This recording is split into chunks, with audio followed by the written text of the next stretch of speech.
আসসালামু আলাইকুম friends, welcome back to my channel. রুটি তো আমরা অনেকে অনেক রকমভাবে তৈরি করেছি। আজ আমি রুটি তৈরি করব ভাত দিয়ে। বেঁচে যাওয়া রাতের ভাত দিয়ে রুটি তৈরি করে নিতে পারবেন। একবার যদি এই ভিডিওটি দেখেন কখনোই কিন্তু ভাত আর ফেলবেন না। তো এখানে আমি এক বাটি ভাত নিয়েছি। আপনারা যদি চান যে রাতের ভাত বেঁচে গিয়েছে সেই ভাতটা ফেলে না দিয়ে এই রেসিপিটা তৈরি করে নিতে পারেন। তো এখানে দেখুন এক বাটি ভাত নিয়েছি। এবার একটা মিক্সার জারের মধ্যে আমি ঢেলে নেব। তো এই রেসিপিটা দেখলে আশা করছি আপনারা ভাত কখনোই ফেলবেন না। অল্প পরিমাণে পানি দিয়ে আমি একটা মিহি পেস্ট তৈরি করে নেব। ভাত দিয়ে রুটি তৈরি একদম নতুন রেসিপি, আশা করছি আপনাদের ভালো লাগবে।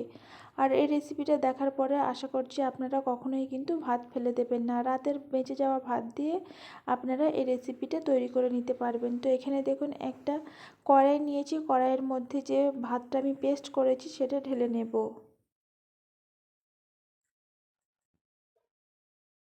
আর ভাতটা মিহি করে করে নিতে হবে, দানা দানা ভাব না থাকে চেষ্টা করবেন একদম মিহি করে পেস্ট তৈরি করে নেওয়া। আর ওই জারের মধ্যেই আমি কিছুটা পানি দিয়ে দিলাম, দিয়ে ভালো করে মিশিয়ে নেব। তো এখানে দেখুন এখনও আমি 1 গ্লাস মতো পানি দিলাম। আর এখানে আমি দেখুন 1 কাপ মতো চালের আটা বা চালের গুঁড়ি নিয়েছি।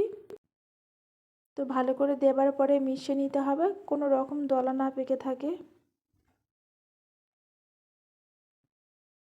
তো এই মিশ্রণটি একদম কিন্তু মিহিভাবে তৈরি করে নিতে হবে এই ব্যাটারটা।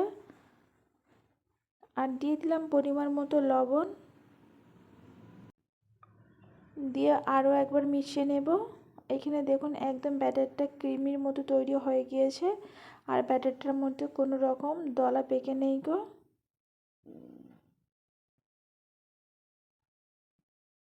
তো এই রুটিটা আপনারা সংরক্ষণ করে রাখতে পারবেন। এই রুটিটা তবুও কিন্তু শক্ত হবে না। আপনারা এইভাবে তৈরি করে রেখে দিয়ে খেতে পারেন, তবুও দেখবেন রুটিটা নরমই থাকবে। এবারে গ্যাস চুলা অন করে আমি কড়াইটা বসিয়ে দিলাম। এই পর্যায়ে অনবরত নেড়ে যেতে হবে, না হলে দেখবেন নিচেই ধরে যাবে। তো এখানে দেখুন ভাতের যে পেস্টটা ছিল অনেক দেখুন ঘন হতে শুরু করে দিয়েছে। এইভাবে আমি এখনও 5 মিনিট মতো জাল করে নেব। তো দেখুন এখানে অনেকটা একদম আটার ডো মতো পরিণত হয়ে গিয়েছে। এবারে আমি নামিয়ে নেব। ঠান্ডা করে নিয়েছি হালকা, দিয়ে এবার একটা প্লেটের মধ্যে তুলে নিচ্ছি। আর এখানে ডোটা দেখুন কতটা সুন্দর তৈরি হয়েছে। ঠিক এই পর্যায়ে কিন্তু নামিয়ে নিতে হবে। খুব বেশি শক্ত নয়, তাহলে বেলতে অসুবিধা হবে। একদম সফট ডো একটা তৈরি করে নিতে হবে।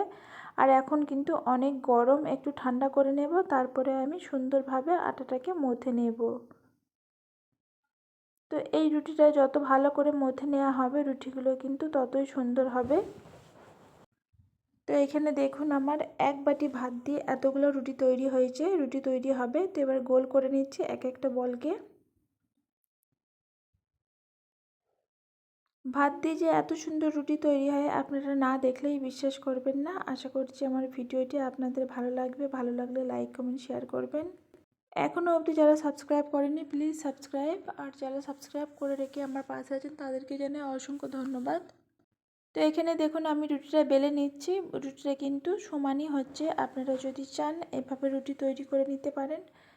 আর এখানে দেখুন সামান্য একটু সাইডটা ফেটে ফেটে গিয়েছে বা টেরা বেঁকা হয়েছে। আর রুটিটা কিন্তু খুবই পাতলা তৈরি হয়েছে। তো রুটিটা দেখতে সুন্দর লাগার জন্য আমি দেখুন একটা ঢাকনার মাপে গোল করে কেটে নিচ্ছি। এতে করে রুটিগুলো সব সমান হবে, একটাও কিন্তু টেরা বেঁকা হবে না।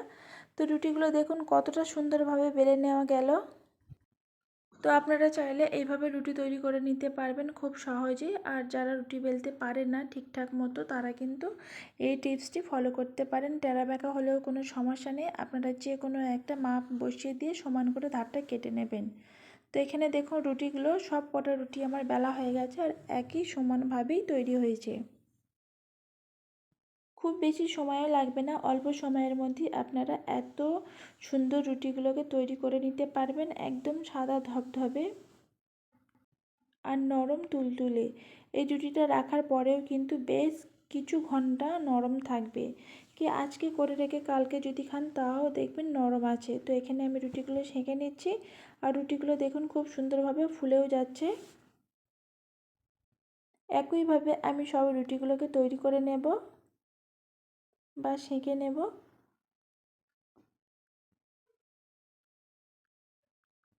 তো এখানে রুটিগুলো দেখুন কতটা সাদা ধবধবে হয়েছে, আপনারা না নিজের চোখে না দেখলে বিশ্বাস করবেন না। আর রুটিগুলো কিন্তু খুবই নরম হয়েছে আর তেমনি কিন্তু পাতলাও হয়েছে। রুটিগুলোর বেলাটাও কিন্তু খুব সুন্দর হয়েছে, একদম মোটা হয়নি। আপনারা দেখলেই বুঝতে পারবেন, যারা পাতলা রুটি পছন্দ করেন তাদের জন্য তো একদম পারফেক্ট। ভিডিওটিকে আর বেশি বড় করলাম না, এখানেই শেষ করলাম। আবারও অন্য কোনো রেসিপি নিয়ে আসবো। আল্লাহ হাফিজ।